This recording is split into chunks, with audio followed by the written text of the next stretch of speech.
Hola, mi nombre es Yuleisi. En esta ocasión estaré exponiendo al junto de mi compañera Mayrelis las ideas planteadas en el libro de Michael Sandel, Justicia, ¿hacemos lo que debemos? Específicamente, en su capítulo 2, el principio de la máxima felicidad, el utilitarismo. En este capítulo, Michael Sandel explica el utilitarismo, una teoría ética desarrollada por Jeremy Bentham, que sostiene que la mejor acción es aquella que produce el mayor bien para el mayor número de personas. O sea, el utilitarismo se basa en el principio de la máxima felicidad, el cual afirma que una acción es correcta si maximiza el placer y minimiza el dolor para la mayoría.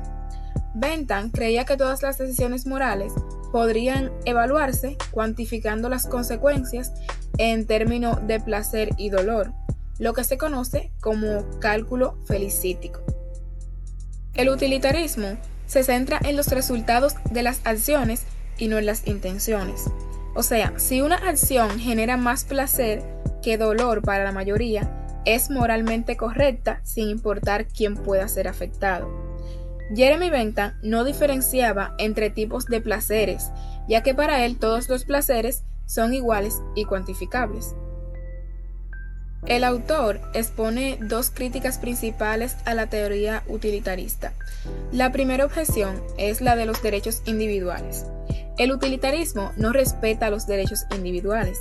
Por ejemplo, sacrificar a una persona para salvar a muchas puede ser justificado bajo el utilitarismo, lo que plantea la preocupación de que esta teoría permite violar los derechos básicos, y esto lo podemos ver en el mismo ejemplo que está al principio de la lectura, donde tuvieron que sacrificar a uno de los 4 hombres que estaban en el barco para salvar la vida de la mayoría.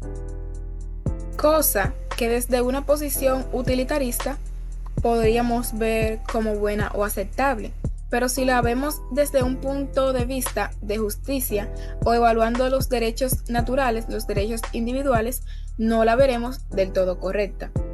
La segunda objeción fue la dificultad para medir la felicidad. O sea, no todas las formas de felicidad son iguales, porque la felicidad es subjetiva. Lo que para mí puede ser felicidad o puede darme placer, para otra persona no. Entonces, el utilitarismo no hace estas distinciones cualitativas. En este capítulo también podemos encontrar algunos ejemplos llamativos que utiliza el autor para ilustrar los dilemas morales y las posibles implicaciones problemáticas del utilitarismo. Uno de los ejemplos que presenta Sandel es el de los beneficios del cáncer de pulmón. Un estudio sugirió que las muertes prematuras por tabaquismo podrían ser beneficiosas para el Estado, ya que ahorraban en pensiones y cuidados médicos a largo plazo. Aunque esto económicamente se ve ventajoso, también nos plantea un problema moral. ¿Es aceptable justificar las muertes si se producen beneficios económicos? Desde una perspectiva utilitarista, desde el punto de vista de Bentham, esto es aceptable. ¿Por qué? Porque da placer o felicidad para la mayoría. No quizás el placer o felicidad que nosotros sea beneficioso para nosotros, pero sí el tipo de placer que es beneficioso para él, ya que éste no distingue entre diferentes placeres, sino que para él todos son iguales. Otro ejemplo es el caso de los depósitos de gasolina explosivos en los automóviles de la compañía Ford Pinto. Esta empresa decidió no corregir un defecto mortal en el diseño de los autos, porque eso costaba menos, o sea, a ellos le costaba menos pagar compensaciones por las víctimas de los accidentes que rediseñar los vehículos. Les salía más barato que siguieran muriendo personas que hacer que los vehículos no tuvieran esa falla. Incluso ellos le pusieron un precio, un costo a la vida de cada persona, ya que esto le traía más beneficio económico. Entonces, este cálculo, puramente utilitarista, revela cómo se puede sacrificar la seguridad de los individuos en favor de un beneficio económico. Estoy de acuerdo de uno de los fragmentos de la lectura donde habla de dos modos contrapuestos de enfocar la justicia. El que dice que no solo debemos preocuparnos, en lo que se refiere a la moral, por las consecuencias, sino que hay deberes y derechos que debemos respetar por razones independientes a las consecuencias sociales. Ahora bien, el texto plantea dos objeciones al principio de Bentham de la mayor felicidad, que ignora la dignidad humana y los derechos individuales y que reduce la moralidad a una simple escala de placer y dolor, como estuvo mencionando mi compañera Yulisa anteriormente. Mientras, John Stuart Mill, discípulo de Bentham, intentó reformular el utilitarismo para hacerlo más humano. En su obra sobre la libertad, defiende la libertad individual, argumentando que las personas deben ser libres siempre y cuando no perjudiquen a las demás. Para Mill, la libertad individual, aunque se base en la utilidad, debe entenderse a largo plazo, ya que respetarla beneficia a la sociedad promoviendo el progreso. Sin embargo, basar los derechos en la utilidad es problemático, ya que deja los derechos sujetos a la convivencia.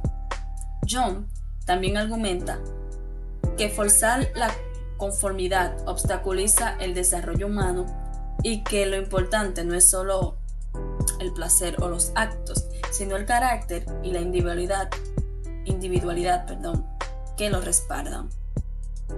John, en su obra sobre la libertad, celebra la individualidad y se aparta del utilitarismo de Bentham al introducir ideales morales que trascienden la utilidad.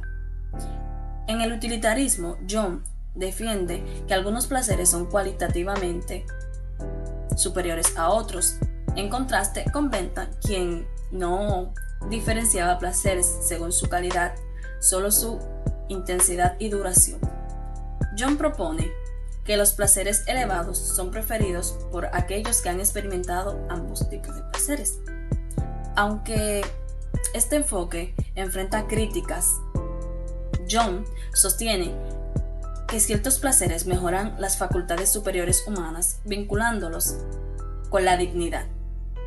Aunque su versión del utilitarismo incluye ideales de dignidad humana, John se aleja de los principios utilitaristas puros.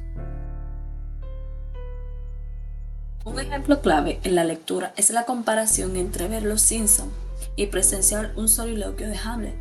Según John Stuart Mill, aunque muchos podrían preferir ver Los Simpsons por ser más entretenidos, la mayoría reconocería que Hamlet es cualitativamente superior.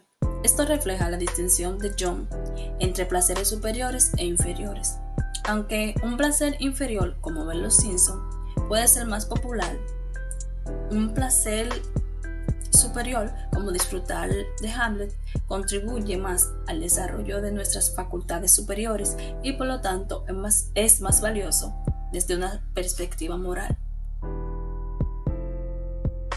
John Stuart Mill defiende que el humano se define por ese deseo de progreso racional hacia la libertad y el desenvolvimiento de las posibilidades de cada uno.